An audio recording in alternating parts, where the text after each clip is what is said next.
حضور صرف مالا اور تسبیحات میں دینے نہیں آئے تھے، وہ تو تزکیے قلوب کے لیے آئے تھے۔ چیک کر لو اپنے دلوں کو۔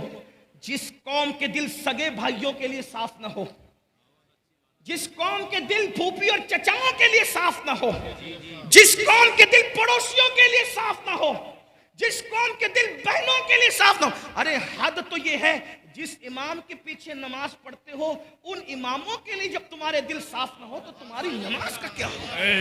واہ واہ واہ، سبحان اللہ سبحان اللہ، بہت اچھی۔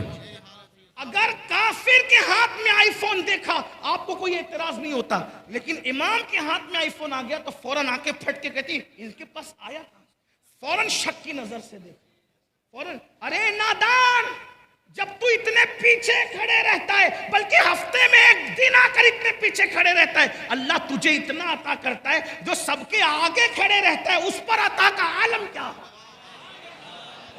سبحان اللہ، زندہ باد زندہ باد۔ شک ہے اپنوں کے خلاف شک، اور یاد رکھیے جب دل کینے سے پاک نہیں ہوں گے، اور میں یہ دیکھ رہا ہوں بڑی معذرت کے ساتھ علماء سے دعا لینے کے لیے، صرف سبق سنانے کے، دنیا دار تو دنیا دار ہے، دیندار طبقہ بھی اس منزل پر ناکام ہے، الا ماشاءاللہ، الا ماشاءاللہ، دیندار طبقے کو بھی ہم ناکام باس کہلانے والوں کو دیکھ رہے کہ ان کے سینے پاک نہیں ہے کینے۔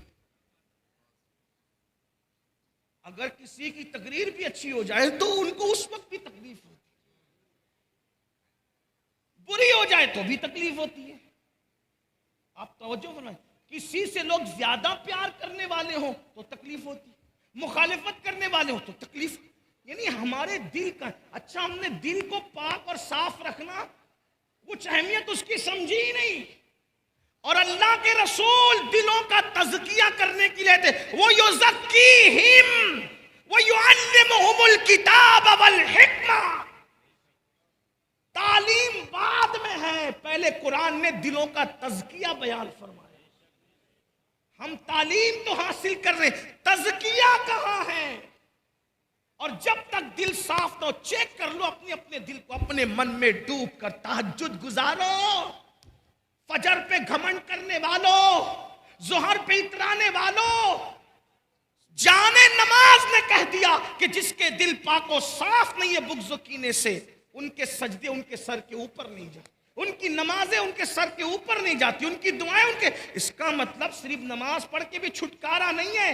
قرآن کہتا ہے عاملۃ ناصبۃ تصلی نارا حامیہ، قرآن میں چھوڑا ہی کچھ نہیں ہے، یہ بھی قرآن کا معجزہ ہے، گنی ہوئی آیتوں میں قرآن نے سب بیان کر دیا ہے، وَلَا رَطْبٍ وَلَا يَابِسٍ إِلَّا فِي كِتَابٍ مُبِينٍ، ہر رطب و یابس کو قرآن میں بیان کر دیا گیا ہے، کھول کے بیان کر دیا گیا ہے۔ قرآن کہہ رہا ہے عاملۃ ناصبۃ تصلی نارا حامیہ، عمل کر کے آئیں گے، محنت کر کے آئیں گے، پھر بھی جہنم میں ڈالے، بے عمل نہیں، عمل ہوگا، عمل، محنتیں ہوگی، محنتیں، وجہ ان کے دل صاف نہیں ہوں گے، پڑوسیوں کے لیے، بھائیوں کے لیے، بہنوں کے لیے، پھوپھیوں کے لیے، چچا تایوں کے لیے، دوستوں کے لیے، یاروں کے لیے، بلکہ قیامت کی نشانی میں نشانی یہ بھی ہے، ہاتھ ملیں گے، دل نہیں ملیں گے۔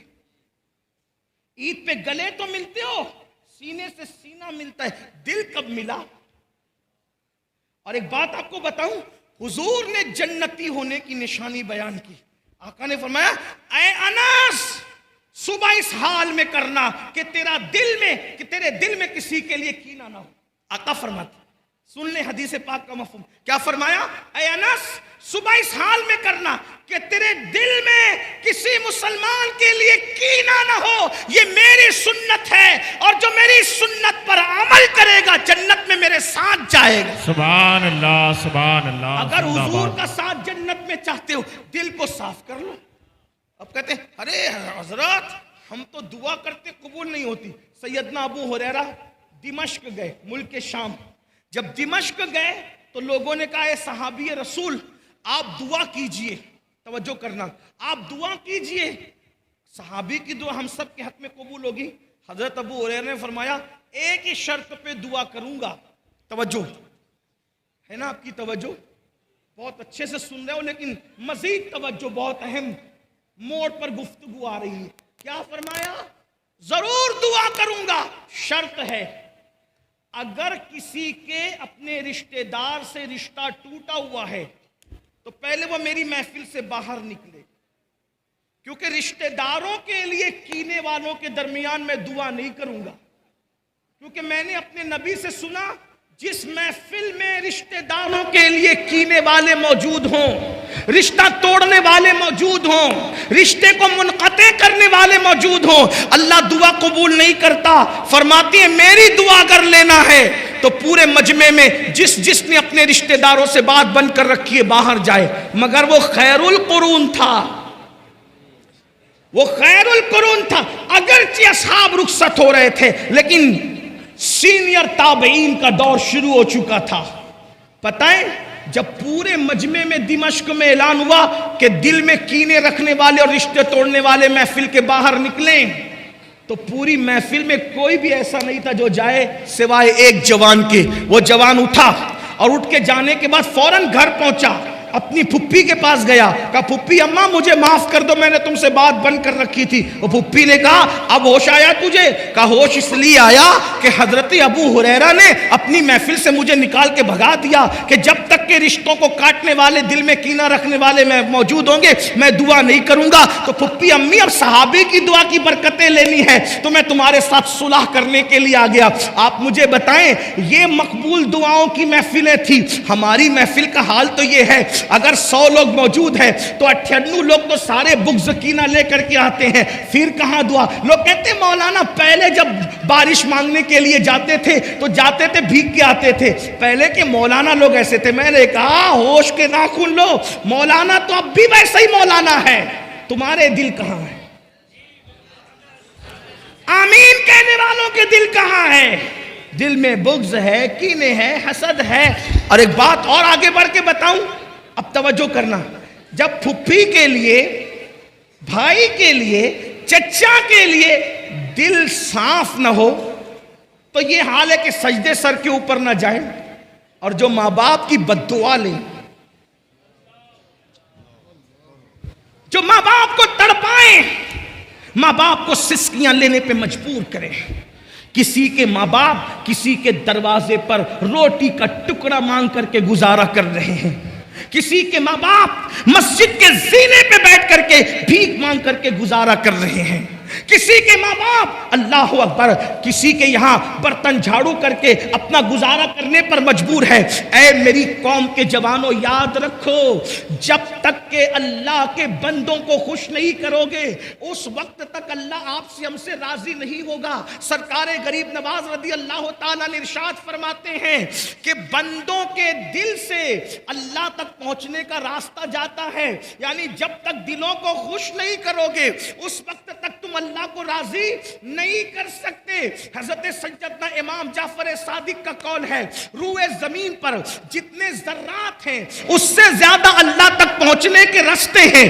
اللہ تک پہنچنے کا سب سے قریبی راستہ جو ہے وہ اللہ کے بندوں کو خوش کرنا ہے، ان کی خدمت کرنا ہے. مجھے بتاؤ جب عام بندوں کو خوش کرنے پر، عام بندوں کی خدمت کرنے پر اللہ یہ مرتبے عطا فرماتا ہے تو وہ لوگ جو اپنے ماں باپ کی دعائیں لیتے ہیں، وہ لوگ جو اپنے ماں باپ کو خوش کرتے ہیں، وہ لوگ جو اپنے ماں باپ کی خدمت کرتے ہیں، بڑی معذرت کے ساتھ کچھ ایک طبقہ نماز کی طرف تو آ گیا، ایک طبقہ داڑھی کی طرف تو آ گیا، ایک طبقہ ٹوپی کی طرف تو آ گیا، لیکن جب ان کی پرسنل لائف میں جھانک کر دیکھو، ان کی نجی زندگی میں دیکھو تو ان کا سلوک ماں باپ کے ساتھ کچھ اچھا نہیں ہے. اللہ اکبر، ماں باپ پر ہزاروں تقریریں ہوتی ہے، درجنوں تقریریں ہوتی ہے، اثر کیا ہے؟ بڑی معذرت کے ساتھ چلیں دوسروں نے جو کہا ان کو چھوڑیں.